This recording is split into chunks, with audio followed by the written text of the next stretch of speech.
नमस्कार। आज हम एक ऐसे सफर पर निकल रहे हैं जो समय के सबसे गहरे रहस्यों को खोलेगा। ये एक ऐसी पहेली है जिसने सदियों से हमें अपनी ओर खींचा भी है और उलझाया भी है। तो चलिए साथ मिलकर इस गुत्थी को सुलझाने की कोशिश करते हैं। समय को समझने की ये जो हमारी कोशिश है ना, ये कहीं और से नहीं बल्कि खुद से ही शुरू होती है। देखिए, दार्शनिक मार्टिन हाइडेगर ने इस रिश्ते को कितनी खूबसूरती से बताया है। उन्होंने कहा कि हम सब एक तरह से एक चलती हुई कहानी के बीच में ही अपनी आंखें खोलते हैं। तो इस सफर में हम क्या क्या देखने वाले हैं? पहले हम देखेंगे कि समय एक टूल की तरह कैसे बना, फिर यह हमारी जिंदगी का इतना जरूरी हिस्सा कैसे बन गया, विज्ञान की नजर में इसका असली रूप क्या है और क्या यह सच में हकीकत है या सिर्फ हमारे दिमाग का एक भ्रम, और आखिर में हम ये भी देखेंगे कि समय के बिना इस ब्रह्मांड का भविष्य क्या हो सकता है। तो चलिए शुरुआत करते हैं समय के सबसे जाने पहचाने रूप से। समय एक उपकरण के तौर पर, एक ऐसा आविष्कार जिसने हमारी दुनिया को हमेशा हमेशा के लिए बदल कर रख दिया। कभी सोचा है कि हमने वक्त को नापना शुरू कैसे किया होगा? ये कहानी शुरू होती है पानी की टपकती बूंदों से और पहुंचती है मैकेनिकल घड़ियों तक। मतलब हमेशा से ही बेहतर और सटीक तरीकों की एक लगातार तलाश जारी रही। और हाँ, मैकेनिकल घड़ी का आविष्कार तो एक असली गेम चेंजर था। इसके आने से तो जैसे शहरों की पूरी तस्वीर ही बदल गई। जिन शहरों ने इसे जल्दी अपनाया ना, उनकी आर्थिक तरक्की की रफ्तार बाकियों से कहीं ज्यादा तेज हो गई। सोचिए, इससे एक जबरदस्त विकास हुआ। लेकिन देखिए, समय सिर्फ दीवारों पर टंगी एक घड़ी तक ही सीमित नहीं है। समय को नापने से कहीं ज्यादा गहरा वो एहसास है जो हमारी जिंदगी का पूरा ताना बाना बुनता है। मशहूर दार्शनिक मार्टिन हाइडेगर ने एक बहुत ही जरूरी फर्क बताया था। एक तो है घड़ी का समय, जो हमें बस ये बताता है कि क्या बचा है, लेकिन दूसरा है इंसानी समय, जो हमें ये याद दिलाता है कि जिंदगी कितनी अनमोल और कितनी छोटी है। घड़ी के इस समय को सही ढंग से मैनेज करने से जिंदगी में एक कंट्रोल का एहसास होता है, और यही एहसास हमारी मेंटल हेल्थ के लिए बहुत जरूरी है। ये हमें स्ट्रेस और एंजाइटी से दूर रखने में मदद करता है। पर क्या समय को लेकर हमारी ये सोच दुनिया में हर जगह एक जैसी है? शायद नहीं।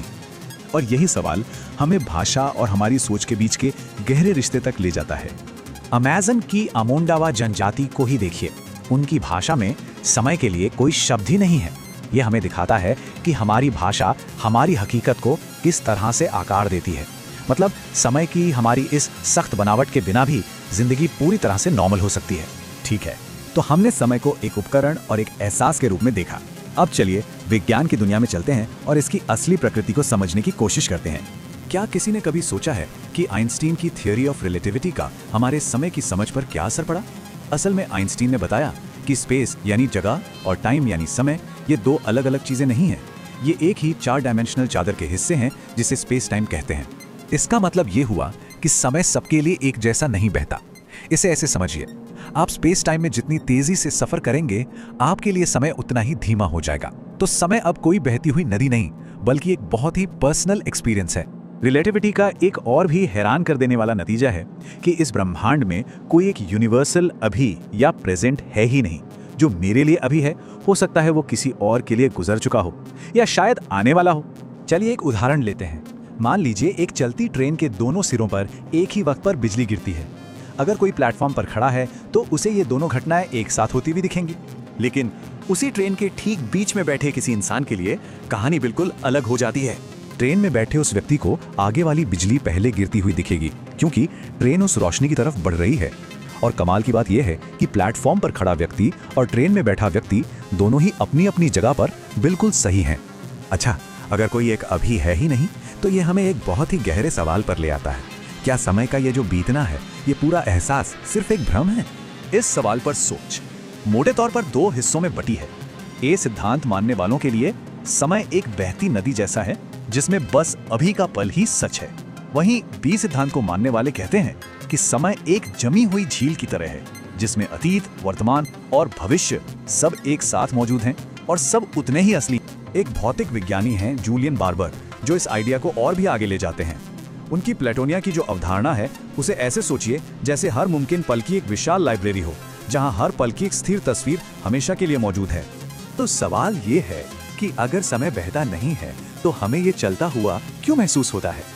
इस नजरिए से देखें तो हमारा दिमाग इन स्थिर तस्वीरों को एक के बाद एक देखता है, बिल्कुल एक फिल्म प्रोजेक्टर की तरह, जिससे हमें गति और समय के बीतने का भ्रम होता है। अगर समय एक भ्रम हो सकता है, तो इसका हमारे ब्रह्मांड के अंतिम भाग्य के लिए क्या मतलब है? चलिए ब्रह्मांड के भविष्य पर एक नजर डालते हैं।